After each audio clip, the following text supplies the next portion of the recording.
ચોટીલા ગ્રામ્ય વિસ્તારોની ગ્રામ પંચાયતોની પેટા ચૂંટણીનું પરિણામ તંત્ર દ્વારા જાહેર કરાયું.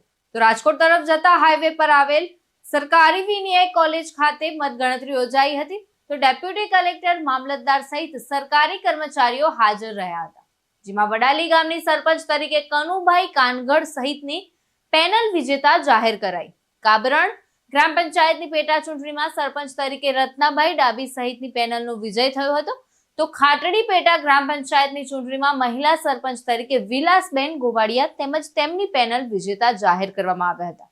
તેમજ મગરી ખડા પેટા ગ્રામ પંચાયતની ચૂંટણીમાં ફક્ત સરપંચની ચૂંટણી જાહેર કરાઈ હતી, જેમાં ગીતાબેન જાબુકિયાને સરપંચ તરીકે જાહેર તંત્ર દ્વારા કરવામાં આવ્યા હતા.